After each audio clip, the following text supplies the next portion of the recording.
things, again, that I love about both of you, and I want you both to share to people, because there's lots of things I wanted to do. Like, one of the things I wanted to do was have a talk show. One of the things I wanted to do was write a book. There was a ton of things I wanted to do, and I just never did them.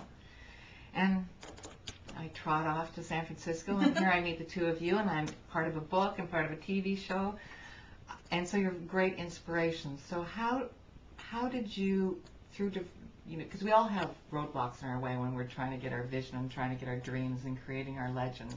And so how did you get to the place that you both are of success? For me, I would answer that it's willingness. And that willingness shows up no matter what comes in the path. And, I've had literally probably every roadblock, and I just, was willing to keep going. And it's really more about keeping going and being willing than it is about any of the circumstances. And we can all tell stories. I mean, we can all tell limiting stories, and we're good at it, and there's a lot of support for it. You will find people that will echo you or say, yes, I know, it is really hard. It's hard to get started, and there's kind of this language of things being hard. And when you change that language and you allow and accept really the wonder inside of you and the visionary that you are, and let that come out, there isn't anything you can't do and be.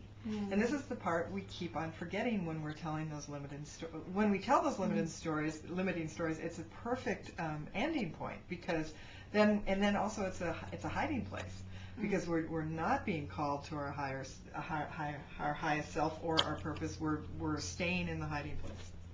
And so when you got to that place, how did you? Well, I still go in that place. Yeah. I mean, there are times where I go in the place of hiding, and then I recognize it. I don't go there very often, and I don't stay there very long. That took some years of work. It did. It took self-healing. It took really good therapy. It took having a community that would both support me and challenge me.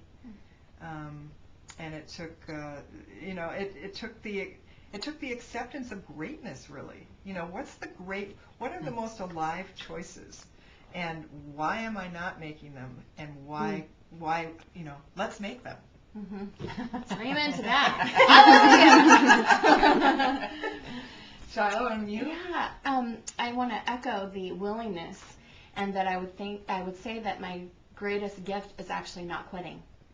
Not even all the things that happen within the context of that, but just that I won't give up. And thanks to friends and family who continue to remind me, go get a day job, but just keep on doing what you're doing and do it to the best of your ability that you possibly can in any given moment.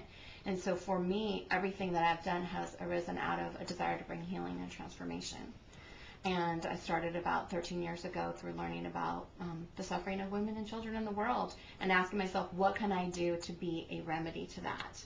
My books arose out of my desire to meet that need with beauty, and to be a place for others to address their own suffering and their own challenging stories through creativity. And I've witnessed it working, and that's what's so incredible. I started, 22, 21 years old, trying this out and seeing, would it work? Would someone be able to transform a sad story or a challenging childhood, even for the day, into something beautiful? And I found that they were.